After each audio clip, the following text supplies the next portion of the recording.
கண்ணீரின் தீயை நெஞ்சில் அணைத்து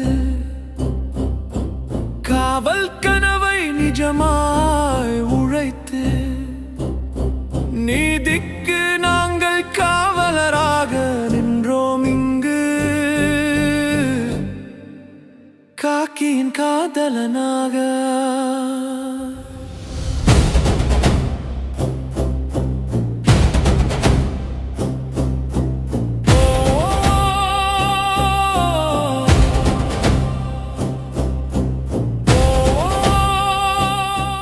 அன்பு மாணவ செல்வங்கள் அனைவருக்கும் வணக்கம். காக்கியின் காதலன் காவலர் பயிற்சி மையம் உங்களை அன்புடன் வரவேற்கிறது. வரவிருக்கக்கூடிய 2ஆம் நிலை காவலர் தேர்வுக்காக உங்களை நீங்கள் முழு முயற்சியோடு தயார்படுத்திட்டு இருப்பீங்க. நம்ம தொடர்ச்சியாக இந்த 2ஆம் நிலை காவலர் தேர்வுக்கு வகுப்புகளை பார்த்துட்ருக்குறோம். இன்றைக்கி அறிவியலில் முதல் வகுப்புப்பா, சரிங்களா? அறிவியல் அப்படின்னு சொல்லும்பொழுது உங்களுக்கு மிகவும் முக்கியமான பகுதியாக நம்ம பார்க்குறோம் 2ஆம் நிலை காவலர் தேர்வில். ஏன்னா ரொம்ப சுலபமாக உங்களுக்கு மதிப்பெண்களை எடுத்துடலாம், சரிங்களா? அதுலேயும் இயற்பியல் பகுதி ரொம்ப ரொம்ப சுலபம். அந்த இயற்பியல் பகுதியில் மிகவும் சுலபமான டாபிக் தான் அளவீடுகள். அளவீடுகளை தான் இன்றைய வகுப்பில் நம்ம பார்க்க போகிறோம், சரிங்களா? விடாமுயற்சியோட நீங்கள் ஒரு நல்ல எண்ணத்துக்காக, சரிங்களா, நல்ல நோக்கத்துக்காக நீங்கள் முயற்சி செஞ்சிட்ருக்கிறீங்க. உங்களுடைய முயற்சின்றது ரொம்பவும் சரியான ஒரு முயற்சி. இந்த சரியான முயற்சிக்கு நாங்கள் நல்ல பயிற்சியை கொடுக்குறோம். நிச்சயமாக அந்த முயற்சி வெற்றி அடைய போகுது. மன மகிழ்ச்சியோட தொடர்ச்சியாக படிங்க, சரிங்களா? இன்றைய வகுப்பில் இந்த அளவீடு பகுதியில் என்னென்ன கேள்விகள்லாம் கேட்க போகிறாங்க, இதை எப்படி படிக்க போகிறோம், இது எப்படிலாம் நீங்கள் படித்து தெரிஞ்சு வச்சுக்க போகிறீங்க அப்படின்றது தான் நான் உங்களுக்கு சொல்ல போகிறேன், சரிங்களா? ஏன்னா வரலாறுன்னு பார்த்தீங்கன்னா ஏதாவது கதையாக உங்களுக்கு நம்ம கதை சொல்லிவிட்டு அதில் இருக்கிற முக்கியமான கொஷின்ஸ்லாம் ரிவிஷன் பண்ணலாம். அளவீடுன்னு சொன்னீங்கன்னா அளவீடுன்ற அந்த வார்த்தையிலே வந்துடுது, சரிங்களா? நம்மளுடைய அன்றாட வாழ்க்கையில் அளவீடு இல்லாமல் எந்த ஒரு செயலுமே கிடையாது, சரிங்களா? நம்ம பேச்சு வழக்கில் பார்க்குறோம். எங்கேப்பா போயிட்டு வர? நான் இந்த மாதிரி பக்கத்தில் திருநெல்வேலிக்கு போயிட்டு வரேன், தூத்துக்குடிக்கு போயிட்டு வரேன், கன்னியாகுமரிக்கு போயிட்டு வரேன் அப்படின்னு சொல்கிறோம். அப்போ எவ்வளோ தூரம் அப்படின்னு நம்ம பார்க்குறோம். அளவீடு. அப்போ தொலைவை அளக்க அளவீடு பயன்படுது. அப்போ 1/4 கிலோ சர்க்கரை வாங்கணும், 1/2 கிலோ சர்க்கரை வாங்கணும், 1 கிலோ தக்காளி வாங்கணும், 2 கிலோ பருப்பு வாங்கணும். அளவீடு தேவைப்படுது. எந்த ஒரு பொருளாக இருந்தாலும் சரி, அளக்கிறதுக்கு அளவீடுன்றது ரொம்ப ரொம்ப முக்கியம், சரிங்களா? நம்மளுடைய போலீஸ் எக்ஸாமில் இந்த அளவீடு அப்படின்ற அந்த தலைப்பிலேருந்து ஒரு கேள்வி கண்டிப்பாக கேட்பாங்க. உங்களுக்கு இயற்பியலிருந்து ஒரு 4 கேள்வி 5 கேள்வி தான் வரும் அதிகபட்சம். அதில் ஒரு கேள்வி இந்த அளவீடு. இன்றைக்கி இந்த வகுப்பை நீங்கள் பார்த்துட்டிங்கன்னா போகிறோம், அந்த ஒரு கேள்விக்கு ஆன்சர் பண்ணுறதுக்கு நீங்கள் ரெடி ஆகிட்டீங்கன்னு அர்த்தம், சரிங்களா? அளவீடுனா இதுதான்ப்பா. எல்லா யூனிட்டுக்குமே, சரிங்களா, எல்லாத்துக்குமே யூனிட்ஸ் இருக்குது. எல்லா அளக்கிறதுக்கும் யூனிட்ஸ் அப்படின்றது இருக்குது, சரிங்களா? எந்த ஒரு பொருளாக இருந்தாலும் நம்ம அளந்து தான் வாங்குவோம். தங்கமாக இருக்கட்டும், தகரமாக இருக்கட்டும், சரிங்களா, பருப்பாக இருக்கட்டும், அரிசியாக இருக்கட்டும், சரிங்களா, துணியாக இருக்கட்டும், எதை எடுத்தாலும் அளந்து தான் நம்ம வாங்குவோம். அப்போ அளக்கிறதுக்கு நமக்கு தெரியணும். சரி, இந்த அளவீடு அப்படின்றது உலகம் முழுவதும் ஒரே மாதிரி இருக்கானா? இல்லை. அவங்களும் ஒரு அளவை பயன்படுத்திகிட்டு இருக்கிறாங்க, சரிங்களா? அப்போ 11ஆவது எடைகள் மற்றும் அளவீட்டு மாநாடு அப்படின்றது நடக்குது. அதில் தான் என்ன பண்ணுறாங்க, உலக அளவில் நடக்குது. ஏன் அப்படின்னா ஒரு பெரிய இன்சிடெண்ட் நடக்குதுப்பா. ஒரு பெரிய இன்சிடெண்ட் நடக்குது. ராக்கெட் அனுப்புகிறாங்க, அமெரிக்காவில் ஒரு ராக்கெட் அனுப்புகிறாங்க. அது ஒரு திட்டத்துக்காக அனுப்புகிறாங்கன்னு வைங்களேன். அந்த கணக்கில் அந்த அளவில் எரர் ஆனதுனால அது ஃபெயிலியர் ஆகி கொலாப்ஸ் ஆகிடுது. புரியுதுங்களா? கான்செப்ட் புரியுதா? இப்போ நம்ம நிறைய விஷயங்கள்லாம் பார்க்குறோம். நுணுக்கமான அளவீடுகள்லாம் இருக்குது, மில்லி மீட்டர் அளவுக்கு, சரிங்களா? மில்லி மீட்ரு, நேனோ தொழில்நுட்பம்லாம் இப்போ வந்துடுச்சு. நிறைய சின்ன சின்ன பொருட்களை எல்லாம் நம்ம யூஸ் பண்ணுறோம், சரிங்களா? கம்ப்யூட்டர் அப்படின்றதெல்லாம் ஒரு காலத்தில் ஒரு ரூம் அளவு இருந்துச்சு. இப்போ கம்ப்யூட்டர்ன்றது ஒரு ரூம் அளவாக இருக்குது கிடையாது. அப்படியே நம்ம செல்லே பார்த்திங்கன்னா இப்போலாம் கம்ப்யூட்டர் தான், புரியுதுங்களா? அப்போ நேனோ டெக்னாலஜிஸ் அப்படின்றது வந்துடுச்சு. அப்போ அந்த அளவுடைய துல்லியத்தன்மை அப்படின்றது ரொம்ப தேவைப்படுது. டெக்னாலஜி வளர வளர அந்த துல்லியத்தன்மைன்றது தேவைப்படுது. அப்போ என்ன பண்ணுறாங்க, 1790களெலாம், சரிங்களா, 1790 இந்த காலகட்டத்திலே பார்த்திங்கன்னா அந்த அளவோட துல்லியத்தன்மை அப்படின்றது அவங்களுக்கு தேவைப்பட்டுருது, சரிங்களா? அதுலேருந்தே அந்த அளவீடுகளுக்கு ரொம்ப முக்கியத்துவம் கொடுக்குறாங்க. அதுக்கு முன்னாடி வரைக்குமே பார்த்திங்கன்னா ஒவ்வொரு பகுதியிலும் ஒவ்வொரு அளவீடுகள் தான் இருந்தது. சிஜிஎஸ் முறை, எம்கேஎஸ் முறை, சரிங்களா? இந்த மாதிரி பல்வேறு அளவீட்டு முறைகள் இருந்துச்சு. இது எல்லாத்த விடவும் எஸ்ஐ அளவீட்டு முறை அப்படின்றது தான் உலகம் முழுவதும் எல்லாராலையும் ஏற்றுக்கொள்ளப்பட்ட ஒரு அளவீட்டு முறையாக இருக்குது, சரிங்களா? எஸ்ஐ அளவீட்டு முறை அப்படின்னு நம்ம சொல்லும்பொழுது இதுதான் பார்த்திங்கன்னா இன்டர்நேஷ்னல் ஸ்டாண்டர்ட் யூனிட்னு சொல்லுவாங்க. உலகம் முழுவதும் ஏற்றுக்கொள்ளப்பட்ட அளவீட்டு முறை எது? இன்டர்நேஷ்னல் ஸ்டாண்டர்ட் யூனிட், அதாவது எஸ்ஐ அளவீட்டு முறை அப்படின்றது தான். நிறைய அளவீட்டு முறைகள் இருந்தாலும் எஸ்ஐ அலகு அப்படின்றது தான் உலகம் முழுவதும் பயன்படுத்தக்கூடிய அலகு. எல்லாத்துக்குமே நம்ம எஸ்ஐ அலகு தெரிஞ்சுக்கணும். அப்போ நம்ம அளக்கக்கூடிய அந்த அளவீட்டில் 7 அடிப்படை அளவுகள் இருக்குது. இதை தவிர்த்து வரக்கூடியது எல்லாமே வழி அளவுகள். சரிங்களா? இந்த 7 விஷயங்கள் தான் அடிப்படை அளவு. இந்த 7 தவிர்த்து வரக்கூடியது எல்லாமே வழி அளவு. அது எப்படி சார் தவிர்த்து வரும் அப்படின்னு கேட்டிங்கன்னா, இந்த 7 அளவு இருக்குது பார்த்தீங்களா, 7 விஷயம் இருக்குது பாருங்கள். அடிப்படை அளவுகள் 7: நீளம், நிறை, காலம், வெப்பநிலை, ஒளிச்செறிவு, பொருளின் அளவு, மின்னோட்டம், சரிங்களா, தொலைவு, இந்த மாதிரி 7 விஷயம் இருக்குது. இந்த தொலைவை வச்சு தான் மற்றதெல்லாமே வரும். சரிங்களா? இப்போ தொலைவுடைய எஸ்ஐ அலகு என்னென்னா மீட்ரு. இதை அடிப்படையாக வச்சு தான் மற்ற அலகுலாம் வரும். நீங்கள் தொலைவுன்னு எடுத்துகிட்டா கிலோமீட்டர் எடுத்துக்கிட்டாலும் சரி, சரிங்களா, நீங்கள் வந்து ஒளியோடைய திசையகத்தை எடுத்துக்கிட்டாலும் சரி, எதை எடுத்தாலும் அது வந்து மீட்டரை வந்து அடிப்படையாக கொண்டது தான். மற்றதெல்லாமே வழி அளவுகள் தான். அதை வச்சு வரக்கூடிய அளவுகளை நம்ம வழி அளவுகள்னு சொல்கிறோம். இப்போ காலம்னு எடுத்துக்கிட்டிங்கன்னா வினாடியை அடிப்படையாக கொண்டு தான் எதாக இருந்தாலும், நாளாக இருக்கட்டும், மணிக்கணக்காக இருக்கட்டும், எல்லாமே வினாடி அடிப்படையாக கொண்டது தான். புரியுதுங்களா? அதே மாதிரி நிறையோடைய அளவு நம்ம கிலோகிராம்னு சொல்கிறோம். இதை அளவீடாக கொண்டது தான் டன்னாக இருக்கட்டும், எதாக இருந்தாலும். புரியுதுங்களா உங்களுக்கு? அப்போ இதை அடிப்படையாக கொண்டு வரக்கூடிய அளவுகளெல்லாம் நம்ம வழி அளவுகள்னு சொல்கிறோம். இதை மட்டும் நீங்கள் 6ஆம் வகுப்பு புத்தகத்தில் நல்லா தெளிவாக கொடுத்துருக்குறாங்க. அதை மட்டும் நீங்கள் பார்த்துக்குங்க. நீளம் அப்படின்னா என்னென்னா 2 புள்ளிகளுக்கு இடைப்பட்ட தொலைவு. 2 புள்ளி வச்சுருக்குறோம். இந்த புள்ளிக்கு இடைப்பட்ட தொலைவை தான் நம்ம நீளம்னு சொல்கிறோம். நீளத்துடைய எஸ்ஐ அலகு மீட்டர். முடிஞ்சிடுச்சிங்களா? இதை நீங்கள் தெரிஞ்சுக்கிட்டீங்களா? இவ்வளோதான் இப்போ உங்களுக்கு. நீளம் என்றால் என்ன அப்படின்னு கேட்டாங்கன்னா, ஏதேனும் 2 புள்ளிகளுக்கு இடைப்பட்ட தொலைவை தான் நம்ம நீளம்னு சொல்கிறோம். சரிங்களா? நீளத்தின் எஸ்ஐ அலகு மீட்டர். அப்போ நீளத்தை வந்து மீட்டரில் மட்டும்தான் அளவிடுறோமானா கிடையாது. அளவு நாடா இருக்குது. சரிங்களா? இன்னும் நிறைய அளவுகள்லாம் பயன்படுத்தலாம். ஆனால் இன்டர்நேஷ்னல் ஸ்டாண்டர்ட் யூனிட்ஸ் என்ன, எஸ்ஐ அலகீட்டு முறை என்ன, நீளத்தோடைய எஸ்ஐ அலகு என்ன, மீட்டர். அதை மட்டும் நீங்கள் நல்லா தெரிஞ்சுங்க. சரிங்களா? அடுத்தது வந்து பார்த்தீங்கன்னா நீளத்தின் அலகுகளை நம்ம தெரிந்து கொள்வோம்னு சொல்லி உங்களுக்கு இது கொடுத்துருக்குறாங்க. இது நமக்கு கொஷினாக கேட்பாங்க, கண்டிப்பாக கொஷினாக கேட்பாங்க. ஒரு சென்டிமீட்டர் அப்படின்றது எந்த அளவுக்கு சமம் அப்படின்னு சொல்லி கேட்பாங்க. ஒரு சென்டிமீட்டர் அப்படின்றது 10 மில்லிமீட்டருக்கு சமம். ஒரு மீட்டர் அப்படின்றது 100 சென்டிமீட்டருக்கு சமம். ஒரு கிலோமீட்டர்ன்றது 1000 மீட்டருக்கு சமம். இதை வந்து நீங்கள் தெரிஞ்சுக்கங்க. சரிங்களா? நம்ம இன்னமும் பார்ப்போம். 10^2 அப்படின்னா சென்டி, 10^3 அப்படின்னாக்கா கிலோ. சரிங்களா? கிலோ அப்படின்னு நம்ம பார்ப்போம். கிலோமீட்டர் அப்படின்னு சொல்லலாம். சரிங்களா? சென்டிமீட்டர். மில்லிமீட்டர் அப்படின்னா என்னது, மில்லிமீட்டர் அப்படின்னு சொல்லும்போது சென்டிமீட்டர்னா 10^-2, மில்லிமீட்டர்னா 10^-3. சரிங்களா? சாரி, மாற்றி சொல்லிட்டேன். இதுதான் உங்களுக்கு. சரிங்களா? அப்போ சென்டிமீட்டர் அப்படின்னு சொன்னாங்கன்னா 10^-2 மீட்டர். சரிங்களா? மீட்டர் அப்படின்னு சொல்லும்போது மீட்டர் தான். சரிங்களா? கிலோமீட்டர் அப்படின்னா 10^-3 மீட்டர். சரிங்களா? இதே மில்லிமீட்டர் அப்படின்னா 10^-3 மீட்டர் அப்படின்னு நம்ம சொல்லுவோம். எல்லாமே மீட்டர் அடிப்படையாக கொண்டது தான். சென்டிமீட்ரு, கிலோமீட்ரு, மீட்ரு எல்லாமே. சரிங்களா? இதை வந்து நீங்கள் தெரிஞ்சுக்கிங்க. உங்களுக்கு 6வது புத்தகத்தில் இந்த விஷயங்களும் கொடுத்துருக்குறாங்க. இதோ பாருங்க, டெசினா என்ன, டெசி இதெல்லாம் வந்து பார்த்திங்கன்னா முன்னேடு. டெசி, சென்டி, மில்லி, நேனோ, கிலோ இதெல்லாம் வந்து பார்த்திங்கன்னா முன்னேடு. இதெல்லாம் வந்து பார்த்திங்கன்னா உங்களுக்கு கேட்பாங்க கொஷினில், முன்னேடு. அப்போ பாருங்கள், உங்களுக்கு சென்டின், சென்டின் என்பது எதனுடைய முன்னேடு அப்படின்னு கேட்டாங்கன்னா, சென்டின்றது எதோட முன்னேடு. அப்போ 10^-2 அப்படின்றது தான் சென்டின்னு சொல்கிறோம். சரிங்களா? 10^-1 அப்படின்றத டெசின்னு சொல்கிறோம். மில்லி அப்படின்னா 10^-3, நேனோ அப்படின்னா 10^-9 நேனோமீட்ரு, கிலோனா 10^-3, மைனஸ்னால் குறையுதுன்னு அர்த்தம், ப்ளஸ்னால் கூடுதுன்னு அர்த்தம். இதெல்லாம் தெரிஞ்சுங்க. இவ்வளோ தான் உங்களுக்கு கொஷின். இப்போ உங்களுக்கு ரொம்ப ரொம்ப ரொம்ப சிம்பிளாக தான் உங்களுக்கு கொஷின்ஸ் இருக்கும். இந்த அளவீட்டு முறையிலேருந்துலாம் ரொம்ப சூப்பராக நீங்கள் வந்து கொஷினுக்கெலாம் ஆன்சர் பண்ணிடலாம். மற்ற எதுவும் நீங்கள் பார்க்க தேவையில்லை. அடுத்ததுங்க பாருங்கள், புவியை விட நிலவின் ஈர்ப்பு விசை குறைவு. சரிங்களா? எடையை பற்றி இங்கே சொல்கிறாங்கங்க. சரிங்களா? நிறைனா என்ன அப்படின்றத பற்றி சொல்கிறாங்க. உங்களுக்கு நான் சொல்கிறேன் பாருங்கள், நிறைக்கும் எடைக்கும் வித்தியாசம் இருக்குது. ரெண்டுமே ஒன்று கிடையாது. புரிஞ்சுதுங்களா? எடைனா என்னென்னா, ஒரு பொருளில் பருப்பொருட்கள் இருக்குது. எல்லா பொருளுமே பருப்பொருளாலானது தான். நம்ம இன்னும் அறிவியல்லாம் போய் படிப்போம். பொருள் அப்படின்னு எடுத்துக்கிட்டிங்கன்னா அது எல்லாமே பருப்பொருட்களானது, பருப்பொருட்கள் எல்லாமே அணுக்களாலானது அப்படின்னு நம்ம சொல்லி போய் படிப்போம். அப்போ இதில் என்ன சொல்கிறாங்கன்னா, பொருள் எல்லாமே பருப்பொருட்களாலானதா, அந்த பருப்பொருட்களின் மீது செயல்படக்கூடிய விசையை தான் நம்ம எடைன்னு சொல்கிறோம். இதுவே அந்த பருப்பொருட்களுடைய அளவு இருக்குல்ல, ஒரு பொருளில் இருக்கக்கூடிய பருப்பொருட்களின் அளவை தான் நம்ம நிறைன்னு சொல்கிறோம்.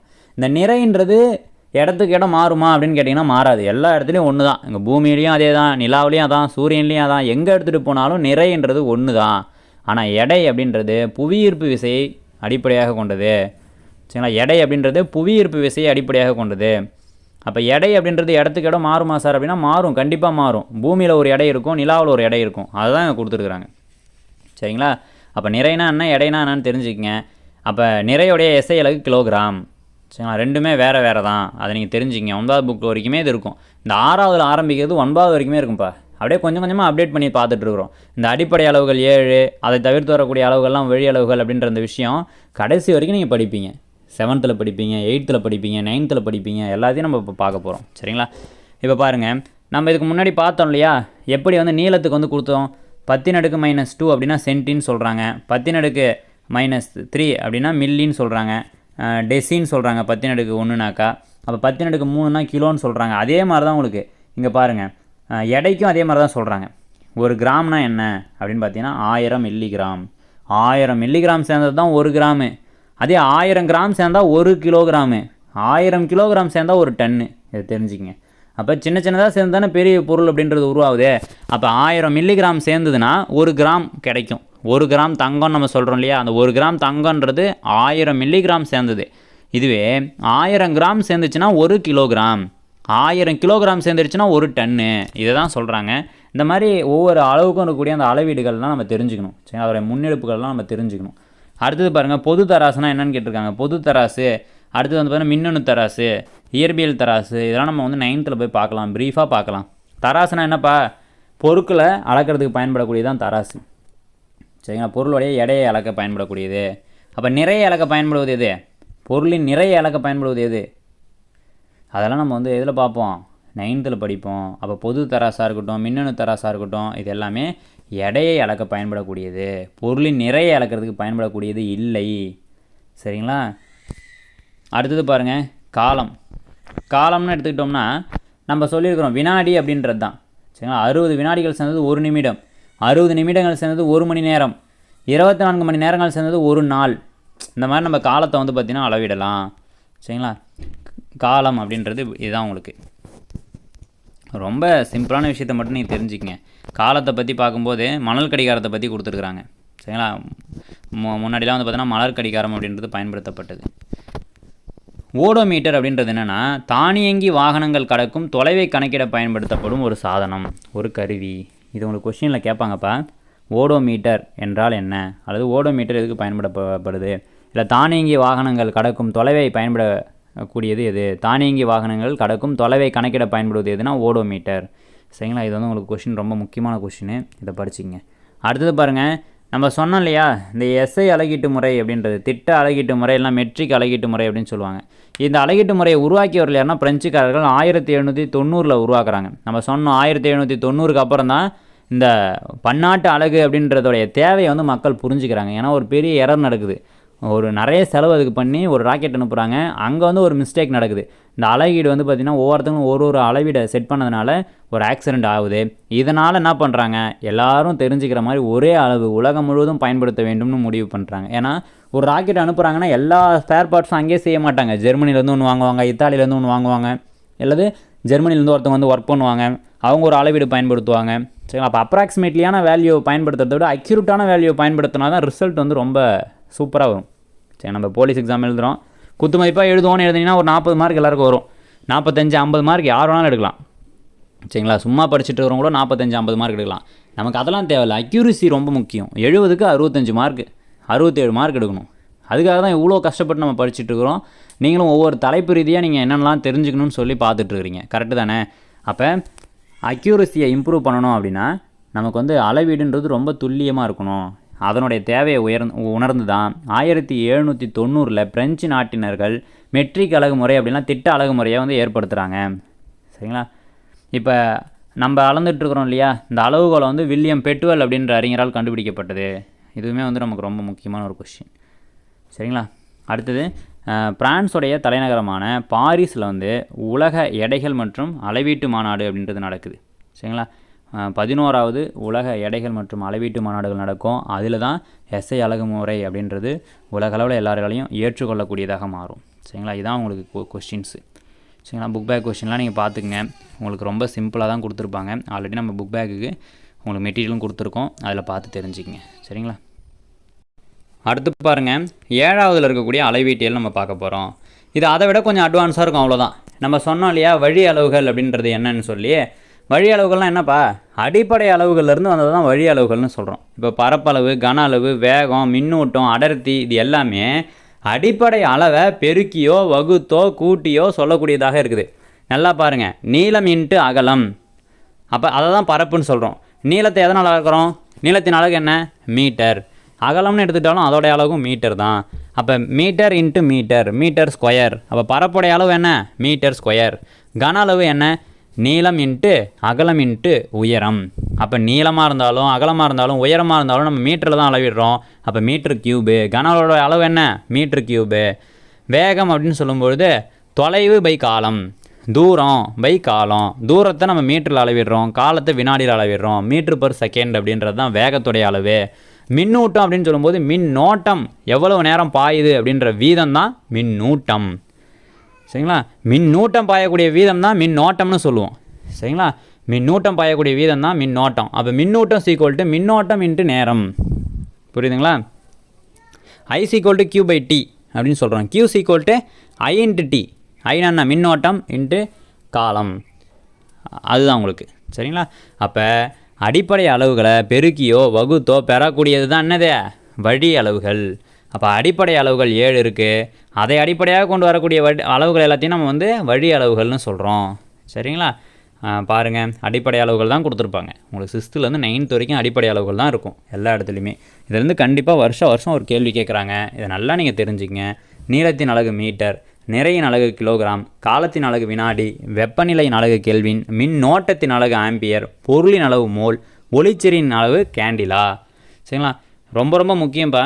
அளவீடுகள் அப்படின்னு நம்ம சொன்னோம்னா அடிப்படை அளவுகள் இருக்குது. சரிங்களா? இயற்பியல் அளவுகளை நம்ம 2ஆக பிரிக்கிறோம். பாருங்கள், இங்கே ரொம்ப தெளிவாக கொடுத்துருக்காங்க பாருங்கள். இயற்பியல் அளவுகளை நம்ம 2ஆக பிரிக்கிறோம். ஒன்று அடிப்படை அளவு, மற்றொன்று வழி அளவு. அடிப்படை அளவுகள் 7 இருக்குது. அதனை அடிப்படையாக கொண்டு வரக்கூடியது எல்லாமே வழி அளவுகள். சரிங்களா? இதில் பார்த்தீங்கன்னா எல்லாமே கொடுத்துருக்குறாங்க, சும்மா படித்து பார்த்துங்க. அடுத்தது,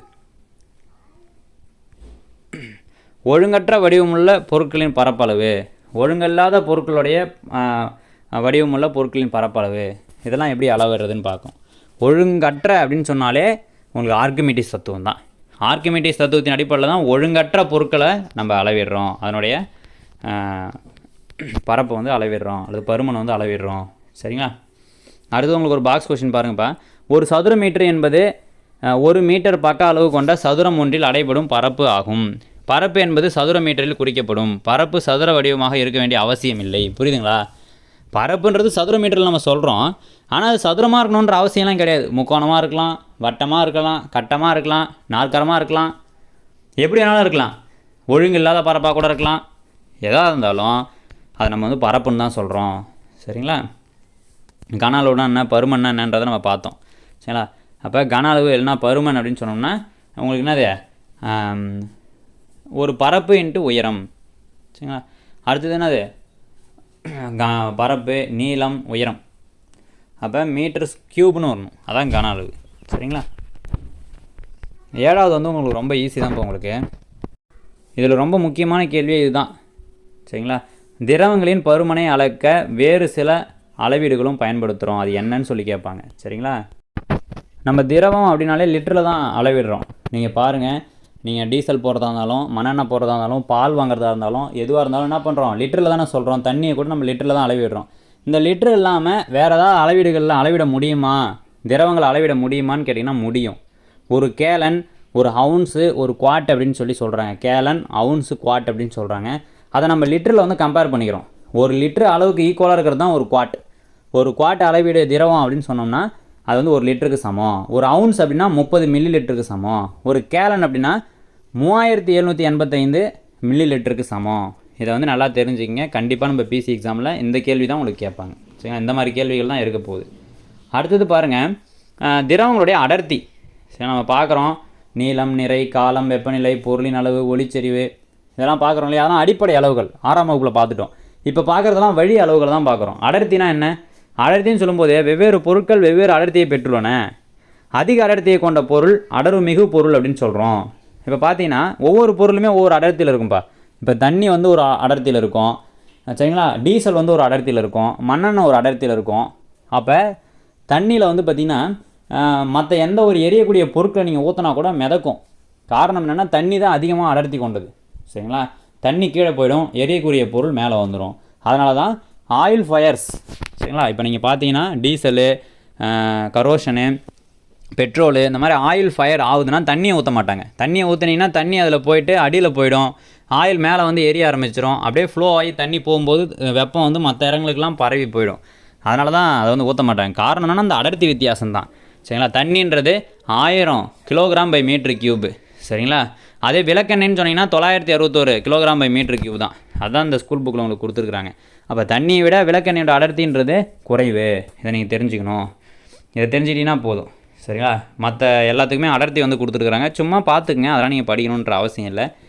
நீங்கள் நான் சொல்கிற விஷயத்தெல்லாம் காதில் வாங்கிட்டு நம்ம மெட்டீரியலில் கொடுத்துருக்குற விஷயத்தை மட்டும் படிச்சுட்டு டெஸ்ட் எழுதுங்க, உங்களுக்கு மார்க் வந்துடும். சரி, ரொம்ப அதிகமாக நம்ம தெரிஞ்சுக்க தேவையில்லை. அளவீடுனா என்ன? அளவீடுன்னு சொல்லும்போது எல்லா பொருளுமே நம்ம அளக்கணும்.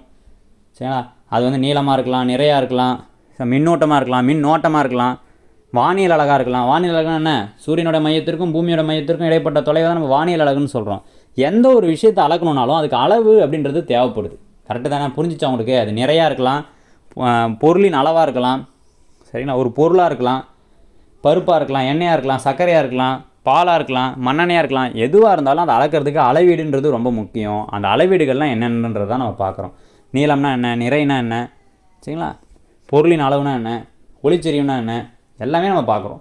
அது வந்து 6வதுல வந்து கொடுத்துருக்குற விஷயம் ரொம்ப குறைவு. அதை விட கொஞ்சம் அதிகமாக 7வதுல கொடுத்துருக்குறாங்க. அதை விட அடுத்த கட்டமாக 8வதுலையும், அதை விட அடுத்த கட்டமாக 9வதுலையும் உங்களுக்கு கொடுத்துருப்பாங்க. அவ்வளோதான் உங்களுக்கு முடிஞ்சிருச்சு.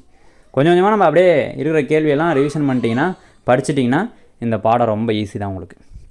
சரிங்களா, வானியல் அலகுன்னு நம்ம சொன்னது தான். சூரியனுடைய மையத்திற்கும் பூமியோடைய மையத்திற்கும் இடையே உள்ள தொலைவை தான் நம்ம வானியல் அலகுன்னு சொல்கிறோம். அஸ்ட்ராமிக் யூனிட் அப்படின்னு சொல்லுவாங்க. இந்த யூனிட் ரொம்ப முக்கியம். சரிங்களா, அஸ்ட்ராமிக் யூனிட் அப்படின்னு சொன்னீங்கன்னா 1.496 × 10⁻11 மீட்டர்னு சொல்லுவாங்க. சரிங்களா, ரொம்ப ரொம்ப முக்கியம் இது. இந்த அளவீட்டை நீங்கள் மனப்பாடம் பண்ணி வச்சுக்கிங்க. அது வந்து மில்லியன் கிலோமீட்டர்லையும் கொடுத்துருக்குறாங்க, கிலோமீட்டர்லையும் கொடுத்துருக்காங்க, மீட்டர்லையும் கொடுத்துருக்காங்க. நான் மீட்டரில் உங்களுக்கு சொல்லிட்டேன். 1.496 × 10⁻11 மீட்டர் அப்படின்னு சொல்லி மீட்டரில் சொல்லிட்டேன். மற்றதுலேயும் சொல்லியிருக்கிறாங்க, அதை நீங்கள் பார்த்துக்குங்க. ஒளி ஆண்டுனா என்ன அப்படின்னா, நம்ம சூரிய குடும்பத்துக்கு மிகவும் அருகில் இருக்கக்கூடியது ஆல்ஃபா சென்டாரிக் அப்படின்ற ஒரு விண்மீன். சரிங்களா, நம்ம சூரிய குடும்பம் அப்படின்னு சொல்லும்போது அதுக்கு அருகில் இருக்கக்கூடிய விண்மீன் எதுனா ஆல்ஃபா சென்டாரிக். இதெல்லாம் நம்ம எப்படி அளக்கிறோன்னா ஒளியாண்டில் தான் அளக்கிறோம். புரியுதுங்களா? ஒளியாண்டோடைய பயன் இதுதான்ப்பா, நல்லா தெரிஞ்சுக்கங்க. நம்ம வந்து நம்ம நிற்கிற இடத்துக்கு ஒரு 5 அடி தூரத்தில் இருக்குதுன்னா எந்த அளவை பயன்படுத்தலாம்? மீட்டரை பயன்படுத்தலாம், அல்லது சென்டிமீட்டரை கூட பயன்படுத்தலாம். இதே ஒரு 60 கிலோமீட்டர் தூரத்தில் இருக்குது ஒரு ஊர், அந்த ஊரை குறிக்கிறதுக்கு நீ சென்டிமீட்டரை பயன்படுத்துவியா, மீட்டரை பயன்படுத்துவியா? கிடையாது, கிலோமீட்டரை பயன்படுத்துகிறோம். சரிங்களா, அப்போ அதை விடவும் நம்ம பூமி அளவு, இப்போ நம்ம பூமி இங்கேருந்து அமெரிக்காவை கூட நம்ம இத்தனை கிலோமீட்டர் தொலைவில் இருக்குது அப்படின்னு நம்ம சொல்லிட்டு போயிடலாம். சரிங்களா, இங்கிலாந்து வந்து இவ்வளோ கிலோமீட்டர் தொலைவில் இருக்குது இந்தியாவில் இருந்தால் நம்ம கிலோமீட்டரில் சொல்லிடலாம். அப்போ உலகத்தை விட்டு ரொம்ப தூரத்தில் இருக்குது. இப்போ நிலாலாம் பார்த்திங்கன்னா இத்தனை கிலோமீட்டர் தூரத்தில் இருக்குது அப்படின்னு கூட சொல்லிடலாம், வச்சுக்கோங்க. இப்போ சூரியனும் பூமியும் இத்தனை கிலோமீட்டரில் இருக்குன்னு நம்ம சொல்ல முடியுமா? ரொம்ப கஷ்டமாக இருக்கும். அதுக்கு தான் அஸ்ட்ராமிக் யூனிட் அப்படின்றத கண்டுபிடிச்சாங்க. அஸ்ட்ராமிக் யூனிட் 1.496 × 10⁻11 மீட்டர் இவ்வளோ தொலைவில் இருக்குது. அஸ்ட்ராமிக் யூனிட், ஒரு அஸ்ட்ராமிக் யூனிட் அப்படின்றது சூரியனுடைய மையத்திற்கும் பூமியோட மையத்திற்கும் இடையே உள்ள தொலைவு அப்படின்னு நம்ம சொல்கிறோம் இல்லையா? அதே மாதிரி தான் ஒளியாண்டு. ஒளியாண்டுன்றது நம்ம சூரிய குடும்பத்துக்கு பக்கத்தில் இருக்கிற விண்மீன்கள், சரிங்களா, அல்லது பால்வெளி அண்டம், நம்ம பால்வெளி அண்டம் மாதிரி இருக்கக்கூடிய நட்சத்திர கூட்டம், சரிங்களா, அடுத்து விண்மீன், அல்லது நம்ம பக்கத்தில் இருக்கக்கூடிய கோள்கள், இதெல்லாம் எவ்வளோ தொலைவில் இருக்குது அப்படின்றத கண்டுபிடிக்கிறதுக்கு தான் ஒளியாண்டுன்ற கான்செப்டை கொண்டு வந்தாங்க. அப்படின்னா ஒளியாண்டுனா என்ன சார் அப்படின்னா, ஒளி வந்து ஒரு செகண்டுக்கு 3 × 10⁸ மீட்டர்/செகண்ட் அப்படின்ற தொலைவில் கிடக்கும்ப்பா. ஒரு செகண்டில் 3 லட்சம் கிலோமீட்டர் தூரத்தில் போகக்கூடியது தான் ஒளி. புரியுதுங்களா? அப்பேற்பட்ட வேகத்தில் போகக்கூடிய ஒளியின் வேகத்தில் ஒரு ஆண்டு பயணித்தா எவ்வளோ தொலைவை நம்ம கடப்போமோ அதை தான் ஒரு ஒளி ஆண்டுன்னு சொல்லுவோம். ஒளி ஓராண்டு பயணிக்கக்கூடிய மொத்த தொலைவின் அளவை தான் ஒளியாண்டு அப்படின்னு சொல்லுவோம். இந்த ஒளியாண்டு, ஒரு ஒளியாண்டுனா எவ்வளவு அப்படின்னு சொல்லி கேட்பாங்க. 9.46 × 10⁻15 மீட்டர். சரிங்களா, நல்லா தெரிஞ்சு வச்சுங்க. ஒரு ஒளியாண்டுன்றது 9.46 × 10⁻15 மீட்ரு. ஒரு அஸ்ட்ராமிக் யூனிட் வானியல் அலகுன்றது 1.496 × 10⁻11 மீட்ரு. இதான் உங்களுக்கு கொஷின். இதை மட்டும் தெரிஞ்சுக்கங்க. உங்களுக்கு புரிஞ்சிச்சிங்கன்னா நம்ம சொன்னது என்னென்னு புரிஞ்சிருக்கும். இதெல்லாம் உங்களுக்கு ஸ்கூல் புக் பேக்காக கொடுத்துருக்குது, நீங்கள் பார்த்து தெரிஞ்சுக்கங்க. அடுத்தது 8வது அளவீட்டில் என்ன கொடுத்துருக்காங்கன்னு பாருங்கள். சரிங்களா? அந்த கற்றலின் நோக்கத்திலே உங்களுக்கு கொடுத்துப்பாங்க. அடிப்படை அளவுகள் மற்றும் வழி அளவுகளை பற்றி நம்ம தெரிஞ்சுக்கிறோம். அளவீட்டு முறைகளையும் அளவீட்டிலையும் நம்ம வந்து தெரிஞ்சுக்கிறோம். பல்வேறு அழகு முறையை பற்றி நம்ம தெரிஞ்சுக்கிறோம். வெப்பநிலைனா என்ன, பொருளின் அளவுனா என்ன, மின்னோட்டம்னா என்ன, ஒளி செறிவுனா என்ன, அதை பற்றி நம்ம தெரிஞ்சுருக்கிறோம். அளவீடுகளுடைய துல்லிய தன்மையை பற்றி நம்ம தெரிஞ்சுருக்கிறோம். தலக்கோணம் மற்றும் திண்ம கோணத்தை பற்றி நம்ம தெரிஞ்சுக்க போகிறோம். கடிகாரத்தை பற்றி தெரிஞ்சுக்க போகிறோம். இதை தான் அவங்க கொடுத்துருக்குறாங்க. ரொம்ப ஈஸி, நான் உங்களுக்கு சொல்லிடுறேன். அடிப்படை அளவுனா என்ன, வழி அளவுனா என்ன, 6வது புக்கில் நீங்கள் பார்த்தீங்க. சரிங்களா? அடிப்படை அளவுகள் மொத்தம் 7 இருக்குது. நீளம், நிறை, காலம், வெப்பநிலை, பொருளின் அளவு, ஒளிச்செறிவு, மின்னோட்டம், சரிங்களா, தொலைவு. இந்த மாதிரி நம்ம வந்து என்ன பண்ணுறோம், அடிப்படை அளவுகள் அப்படின்னு பார்க்கும்போது 7 அடிப்படை அளவுகள் இருக்குது. அந்த அடிப்படை அளவுகள்லாம் என்னென்னன்றதை நீங்கள் தெரிஞ்சுக்கலாம். அளவீட்டு முறை அப்படின்னும்போது ஒவ்வொரு அளவையும் அளக்கிறதுக்கு நமக்கு ஒரு அளவீடு முறைன்றது இருக்குது. அதை அளக்கிறதுக்கு அளவீடுகளும் இருக்குது. இப்போ நம்ம தங்கத்தை வந்து அளவிடலாம், இரும்பை வந்து ஒரு அளவில் அளவிடலாம் அப்படின்னு நம்ம பார்க்குறோம்ல, அதை தான் பகுத்தறிந்து நம்ம பார்க்க போகிறோம். வெப்பநிலைனா என்ன, அப்போ ஒரு பொருள் இருக்குது அப்படின்னு நம்ம பார்க்கும்போது வெப்பம் அப்படின்னும் போது அதனுடைய மூலக்கூறுகள் இருக்கக்கூடிய ஆற்றலை தான் நம்ம வந்து வெப்பம்னு சொல்கிறோம். இதுவே அந்த மூலக்கூறுகள் எவ்வளோ வேகத்தில் இயங்குதுன்றது தான் வெப்பநிலைன்னு சொல்கிறோம். அப்போ வெப்பநிலைனா என்ன அப்படின்னா இதுதான். ஒரு பொருளுக்கு நம்ம வெப்பத்தை கொடுக்கும்போது அதில் இருக்கக்கூடிய மூலக்கூறுகள் எவ்வளோ சக்தியாக இருக்குது, எவ்வளோ மூலக்கூறுகள் இருக்குன்றதை பொறுத்தது தான் வெப்பம். அந்த மூலக்கூறுகள் எவ்வளோ வேகத்தில் இயங்குது அப்படின்றத பொறுத்தது தான் வெப்பநிலை. சரிங்களா? பொருளின் அளவுன்னு சொல்லும்பொழுது ஒரு பொருளின் அளவு அப்படின்னா மோல் அப்படின்ற அளவில் நம்ம அளக்கலாம். அப்போ ஒரு மோல் அப்படின்னா என்ன அப்படின்றத நம்ம தெரிஞ்சுக்க போகிறோம். மின்னோட்டம் அப்படின்றது மின்னூட்டம் பாயக்கூடிய வீதம் தான். சரி, மின்னூட்டத்தினுடைய அளவு வந்து கியூன்னு நம்ம சொல்கிறோம் இல்லையா? கியூனா மின்னூட்டம். அப்போ மின்னூட்டம் பை காலம் டி. அப்போ மின்னோட்டத்தின் அளவு, மின்னோட்டம் அப்படின்ற அந்த டெஃபினிஷன் அப்படின்னும்போது கியூ பை டி. மின்னோட்டத்தின் அளவுன்னு சொல்லும்பொழுது ஆம்பியரில் நம்ம அளக்கலாம். மின்னூட்டத்தை வந்து கூலம்ல அளக்கலாம். ஒளி செறிவு அப்படின்னா என்ன அப்படின்னு பார்க்கும்பொழுது ஒரு எரியும் மெழுகுவத்தி வெளியிடக்கூடிய ஒளியோடைய ஆற்றலை தான் நம்ம வந்து ஒளி செறிவுன்னு சொல்லலாம். இந்த மாதிரி சின்ன சின்ன விஷயங்கள் தான் கான்செப்டோடு நம்ம தெரிஞ்சுக்கிட்டோம்னா அந்த அளவீட்டியல்ன்றது ரொம்ப முடிஞ்சிடும். அளவிடுதலின் துல்லியம்னா என்னென்னா நம்ம சொன்னது தான். இப்போ ஒரு முழம் பூ கொடுங்க அப்படின்னு சொன்னால் அப்போ அந்த முழத்தை அளக்குறோம். ஒரு முழம் அப்படின்னு அளக்குறாங்க. அப்படி ஒரு முழம்னு அளக்கிறத விட ஒரு 2 மீட்டர் பூ அப்படின்னு சொல்லும்போது அது வந்து அக்யூரஸியாக இருக்கும், கரெக்டாக இருக்கும். 2 மீட்டர் அப்படின்றது உலகம் முழுவதும் ஏற்றுக்கொள்ளப்பட்ட ஒரு அளவீடு. முழம் அப்படின்றது ஒரு குத்து மதிப்பாக அளக்கக்கூடியது. ஒவ்வொருத்தவங்க கைக்கும் அது வந்து மாறுபடும். அப்போ முழம் அப்படின்றது ஒரு முழம் அப்படின்னு நம்ம சொல்கிறத விட ரொம்ப அக்யூரேட்டாக இருக்கக்கூடியது என்ன, மீட்டரில் அளக்கக்கூடியது. அதுதான் நம்ம அளவிடுதலின் துல்லியம்னு சொல்கிறோம். அப்போ ஒரு பொருளை அளக்கும்போது அது துல்லியமாக அளவிடுறோம். அப்படி இல்லைனா பிழைன்றது ஏற்படுது. சரிங்களா? இந்த விஷயத்தெல்லாம் நம்ம பார்க்க போகிறோம் 8ஆம் வகுப்பு புத்தகத்தில். அப்படியே நம்ம தொடர்ந்து பார்க்கலாம். நம்ம சொன்னோம் இல்லையா, அந்த விஷயங்கள் எல்லாம் கொடுத்துருக்காங்க. நீங்கள் படித்து பார்த்தீங்கனாலே தெரியும். உலகின் பல்வேறு பகுதிகளில் வாழும் மக்கள் பல்வேறு விதமான அழகு முறையை பயன்படுத்தி வருகின்றனர். சரிங்களா? அவற்றுள் சில பொதுவான அளவு முறைகள்லாம் கொடுத்துருக்குறாங்க. FBS அளகீட்டு முறை, இது வந்து ஆங்கில அளகீட்டு முறைன்னு கூட சொல்லுவாங்க. CGS அளகீட்டு முறை, MKS அளகீட்டு முறை. இந்த மாதிரி உலகத்தில் இருக்கக்கூடிய பல்வேறு பகுதி மக்களும் பல்வேறு வகையான அளகீட்டு முறையை பயன்படுத்துகிறாங்க. ஆனாலும் உலகம் முழுவதும் ஏற்றுக்கொண்டு பயன்படுத்தக்கூடிய அளகீட்டு முறை என்ன, SI அளகீட்டு முறை. சரிங்களா? SI அளகீட்டு முறை பன்னாட்டு அழகு முறைன்னு சொல்லுவாங்க. இன்டர்நேஷ்னல் ஸ்டாண்டர்ட் யூனிட்ஸ் அப்படின்னு சொல்லுவாங்க. சரிங்களா? இது ஏன் இந்த மாதிரி அளக்கிறதுக்கு அவங்க வந்து முன் வராங்க அப்படின்னு சொல்லும்பொழுது நம்ம சொன்னது தான். சரிங்களா? நாசா வந்து ஒரு விண்வெளி ஆய்வு செய்யும். அதில் ஏற்படுத்தப்பட்ட அந்த பிழையின் காரணமாக நிறைய பணம் வந்து வேஸ்ட்டாக போயிடும். அதுக்கப்புறம் தான் மக்களுக்கு தெரியுது அளவீடு அப்படின்னு சொல்லும்போது எல்லாருக்கும் பொதுவான ஒரு அளவீடை வந்து நம்ம வந்து பயன்படுத்தணும்னு சொல்லி இந்த பன்னாட்டு அளவீடு முறையோடைய முக்கியத்துவன்றதை உணர்கிறாங்க. அதனால் 1960களில் சரிங்களா, 1960களில் பிரான்ஸ் நாட்டில் பாரிஸ் நகரில் நடைபெற்ற எடைகள் மற்றும் அளவீட்டு மாநாடு, 11வது எடைகள் மற்றும் அளவீடு மாநாடு நடக்குது. அதில் தான் இந்த SI அழகு முறை அப்படின்றது உருவாக்கப்படுது.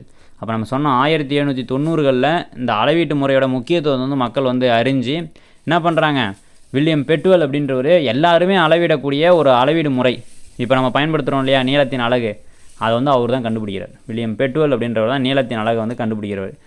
அப்போயே வந்து அப்போ தான் வந்து பார்த்தீங்கன்னா ஒரு யூனிக்காக ஒரு அளவீடை வந்து நம்ம பயன்படுத்தணுன்ற ஐடியாலஜி வருது. அது எப்போ வந்து எக்ஸிக்யூட் பண்ணுறாங்கன்னா 1960களில் தான் எக்ஸிக்யூட் பண்ணுறாங்க. காரணம் என்னென்னா ஒரு விண்வெளி ஆய்வில் நடந்த மிகப்பெரிய ஒரு அழிவு. அதனால் நிறைய பணம் வந்து வேஸ்ட் ஆகுது. அதை பார்த்து எல்லோரும் பயன்படுத்தக்கூடிய ஒரு அளவு இருக்கணும் அப்படின்னு சொல்லி எல்லோரும் முடிவு பண்ணி SI அளவீட்டு முறையை உருவாக்குறாங்க. அதான் இதில் கொடுத்துருக்குறாங்க. பிரான்ஸுடைய தலைநகர் பாரிஸில் நடந்த 11வது எடைகள் மற்றும் அளவீட்டு மாநாடு, அதில் தான் இந்த முடிவு பண்ணுறாங்க.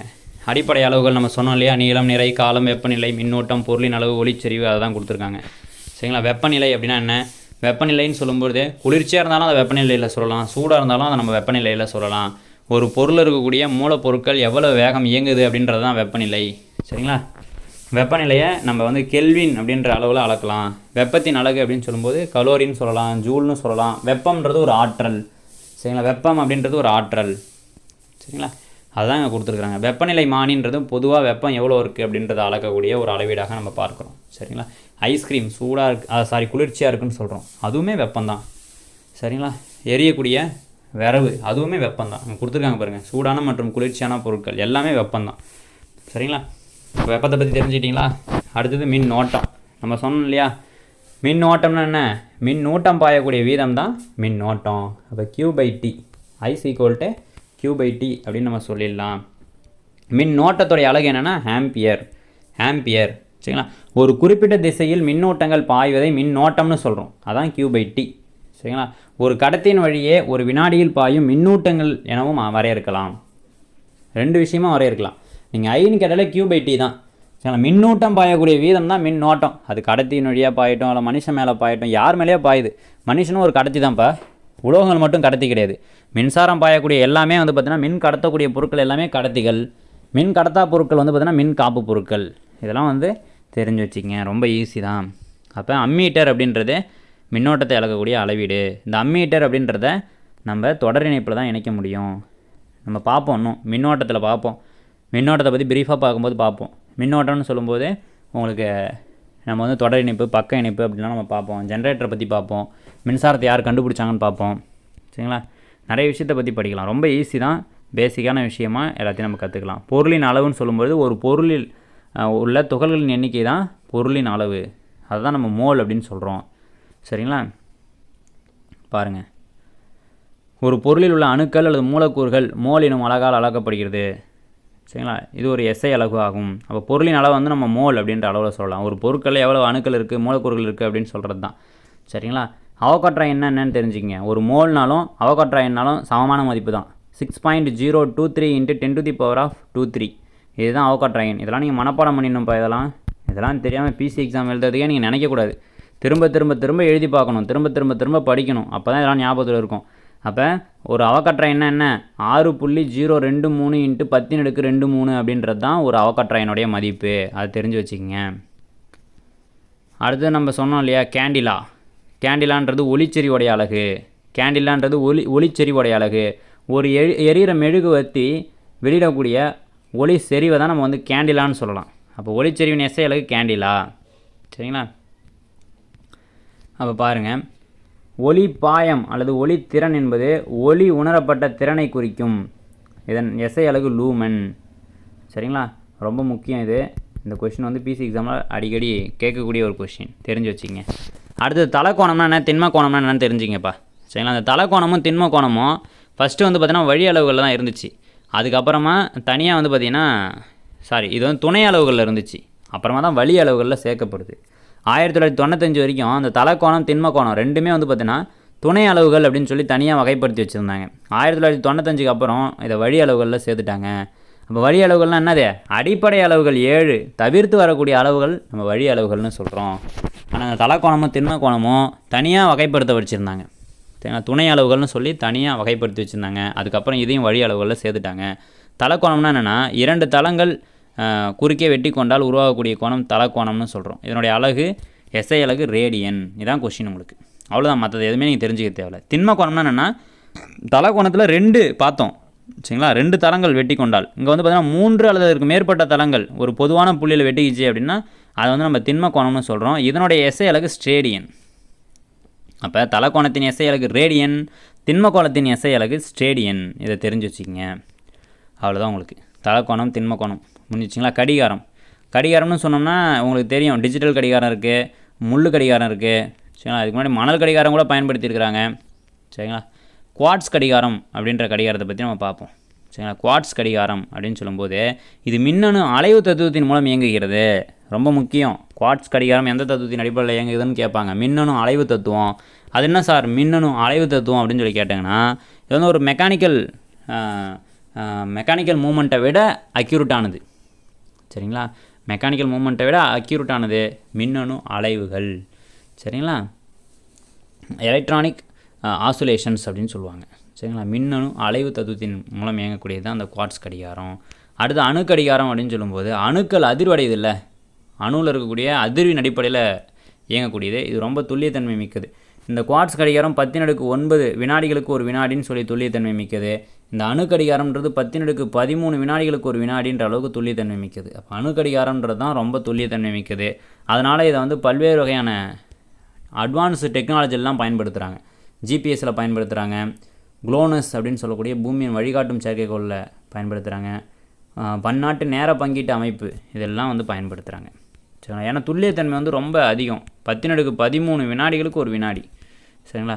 கிரீன்விச் சராசரி நேரம் அப்படின்னு சொல்லும்போது இதை வச்சு தான் நம்ம வந்து பன்னாட்டு கோடுன்னு சொல்லுவோம். சரிங்களா? உலகத்துடைய நேரத்தை வந்து இதை வச்சு தான் நம்ம கணக்கிடுறோம். 0 டிகிரி தீர்க்கக்கோட்டை அடிப்படையாக கொண்டு தான் அந்த கிரீன்விச் தீர்க்கக்கோடு, கிரீன்விச் நேரம் அப்படின்னு சொல்லுவோம். இதை அடிப்படையாக கொண்டு தான் நம்ம வந்து அளவிடுறோம், நேரத்தை வந்து அளவிடுறோம். இது எங்கே இருக்குதுன்னா லண்டனில் இருக்குது. சரிங்களா? அப்போ பூமி அப்படின்னு சொல்லும்போது 24 மண்டலங்களாக நம்ம பிரிச்சுருக்கிறோம்ல, ஒவ்வொரு மண்டலத்துக்கும் இடைப்பட்ட தொலைவுன்றது 15 டிகிரி இடைவெளி. சரிங்களா? இந்த ஒவ்வொரு மண்டலத்தையும் கடக்கிறதுக்கு 1 மணி நேரம் எடுத்துக்கும். அப்போ 24 மணி நேரம். இந்த பன்னாட்டு அளவு நம்ம இந்தியா வழியாக எங்கன்னா போகுதான்னு கேட்டிங்கன்னா போகுது. சரிங்களா? அந்த கிரீன்விச் தீர்க்கக்கோடு அப்படின்றது இந்தியாவில் சரிங்களா 82.5 டிகிரி தீர்க்கக்கோட்டில் அமைஞ்சிருக்கு, கிழக்கில் அமைஞ்சிருக்கு. நம்ம இந்திய திட்ட நேரம் அப்படின்றது இதன் வழியாக தான் நம்ம வந்து அளவிட்டு பயன்படுத்துகிறோம். அப்போ இந்த கிரீன்விச் சராசரி நேரம் அப்படின்னு சொல்லும்போது உலக அளவில் பன்னாட்டு அளவீட்டுக்கும் இந்திய திட்ட நேரம் அப்படின்றது நம்ம தீர்க்கக்கோடு. சரிங்களா? கிரீன்விச் தீர்க்கக்கோடு போகுது இல்லையா, கிரீன்விச்ன்றது லண்டனில் இருக்குது. நம்ம இந்திய திட்ட நேரம் அப்படின்றது வந்து பார்த்திங்கன்னா இந்தியாவில் உத்தரப்பிரதேச மாநிலத்தில் மிர்சாப்பூர் அப்படின்ற இடத்துல இந்த தீர்க்கக்கோடு போகுது. 82.5 டிகிரி சரிங்களா கிழக்கு அமைஞ்சிருக்கு. இதை நீங்கள் தெரிஞ்சுக்கங்க. இப்போ இந்த உலக அளவில் பார்க்குறோம்ல பன்னாட்டு நேர பங்கீடு, அதுக்கும் இந்திய நேர பங்கீட்டுக்கும் இடையில் இருக்கக்கூடிய அந்த நேரம் சராசரி நேரம் வந்து பார்த்திங்கன்னா 5.5 மணி நேரம். அதை தெரிஞ்சுக்கங்க. சரிங்களா?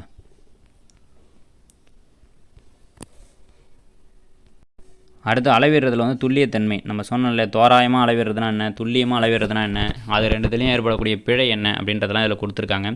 ரொம்ப ஈஸி தான். நம்ம இந்த 8ஆவதில் என்னென்ன விஷயங்கள்லாம் பார்த்தோன்னா அடிப்படை அளவுகள் 7 பார்த்தோம். சரிங்களா?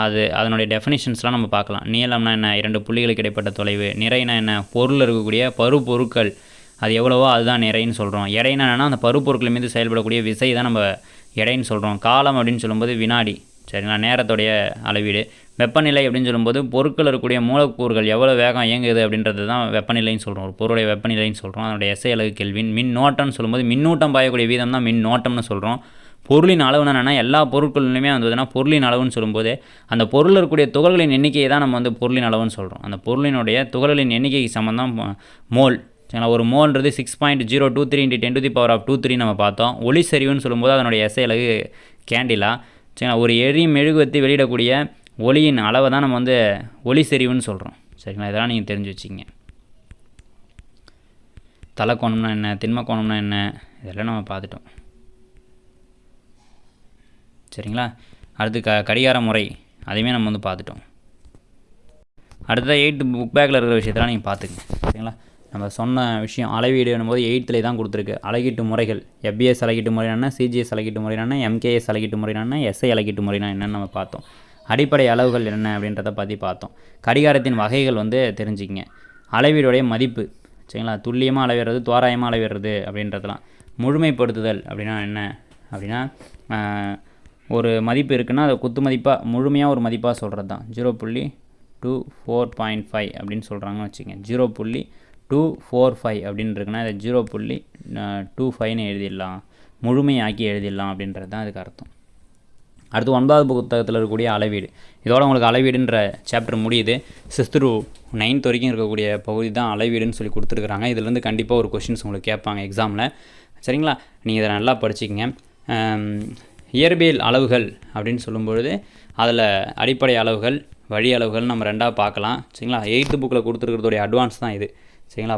பல்வேறு வகையான அளவுகள் வந்து இந்த உலகத்தில் வந்து பயன்படுத்திட்டு இருக்கிறாங்க. சிஜிஎஸ் அளவீட்டு முறை, எஃபிஎஸ் அளவீட்டு முறை, எம்கேஎஸ் அளவீட்டு முறைன்னு சொல்லி. இதில் இந்த எஃபிஎஸ் அளவீட்டு முறைனா என்ன அப்படின்னு நம்ம பார்க்கும்போது ஆங்கிலேயர்கள் பயன்படுத்திய அளவீட்டு முறை எது அப்படின்னு சொல்லி கேட்பாங்க உங்களுக்கு. இதில் ஆங்கிலேயர்கள் பயன்படுத்திய அளவீட்டு முறை எது அப்படின்னு கேட்டால் எஃபிஎஸ் அளவீட்டு முறை அப்படின்றது தான். சரிங்களா? அடுத்தது அடிப்படை அளவுகள் என்னென்ன அப்படின்றத நம்ம பார்த்துட்டோம். 7 அடிப்படை அளவுகள் இருக்குது. அதனை அடிப்படையாக வச்சு வரக்கூடியதெல்லாம் வழி அளவுகள். இதை கொடுத்துருக்குறாங்க பாருங்கள்.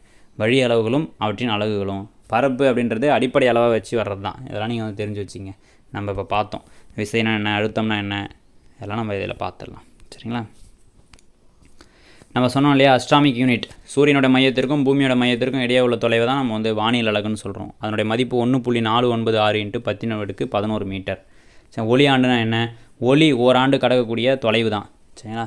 ஒளி வெற்றிடத்தில் ஓராண்டு கடக்கக்கூடிய தொலைவை தான் நம்ம ஒளி ஆண்டுன்னு சொல்கிறோம். விண்ணியல் ஆரம் அப்படின்னா என்னென்னா, சூரிய குடும்பத்திற்கு வெளியே உள்ள வானியல் பொருட்களின் தூரத்தை அளவிட பயன்படுது. அப்போ சூரிய குடும்பத்துக்கு வெளியே இன்னும் தூரமாக ஒளியாண்டுன்றதை தாண்டி இன்னும் தூரம் அதிகமாக இருந்துச்சுன்னா அதை அழகாக பயன்படக்கூடியது தான் விண்ணியல் ஆரம். சரிங்களா? விண்ணியல் ஆரம். அப்போ நமக்கு மிக அருகில் இருக்கக்கூடிய நட்சத்திரம் எதுனா ஆல்ஃபா சென்சாரிக் அப்படின்றது தான். இது வந்து பாக்ஸில் கொடுத்துருக்குறாங்க, தெரிஞ்சுங்க. நமக்கு மிக அருகில் உள்ள நட்சத்திரம்னு நம்ம ஏன் இதை பார்க்குறோன்னா, நம்ம பார்த்தோம் இல்லையா, விண்ணியல் ஆரம் அப்படின்றது சூரிய குடும்பத்துக்கு வெளியில் இருக்கக்கூடிய வான் பொருட்கள் அளக்கக்கூடியது. அதனால் இந்த மாதிரி நமக்கு பக்கத்தில் ஆல்ஃபா சென்சாரிக் அப்படின்ற நட்சத்திரம் இருக்குதுன்னு சொல்லி இதன் மூலமாக அளந்துருக்காங்கன்றது இது நமக்கு தெரிய வருது. இதெல்லாம் நம்ம எக்ஸாம் பாயிண்ட் ஆஃப் வியூவில் தெரிஞ்சுக்கலாம். அடுத்தது நிறை. நிறைனா என்ன நம்ம சொல்லியிருக்கிறோம் ஆல்ரெடி. நிறை என்பது ஒரு பொருள் இருக்கக்கூடிய பருப்பொருட்களின் அளவு. சரிங்களா? அந்த பருப்பொருட்களின் மீது செயல்படக்கூடிய விசை தான் நம்ம எடைன்னு சொல்கிறோம்.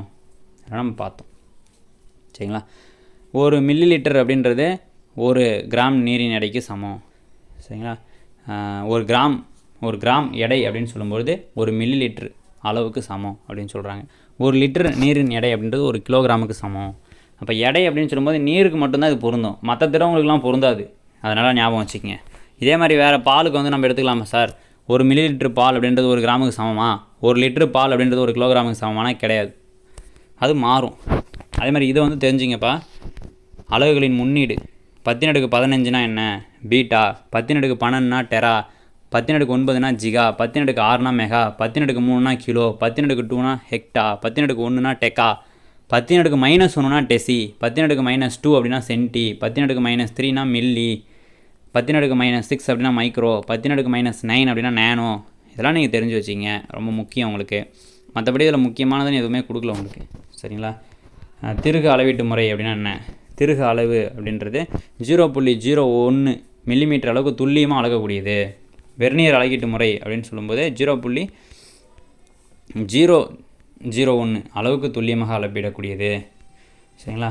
அடுத்து பொது தராசு அப்படின்னு சொல்லும்போது சாதாரணமாக நம்ம தக்காளி வாங்குறது எல்லாமே பொது தராசில் தான் அளவிடுவோம். இயற்பியல் தராசுன்னு சொல்லும்போது தங்கம் போன்ற துல்லியமான அளவீடு. சரிங்களா? துல்லியமான அளவீடு இயற்பியல் தராசில் அளவிடுவோம். சரிங்களா? அதே மாதிரி மின்னணு தராசு, மின்னியல் தராசு, அதுலேயுமே வந்து பார்த்திங்கன்னா உங்களுக்கு தங்கம் போன்ற துல்லியமான அளவீட்டை நம்ம அளவிடுவோம். சரிங்களா?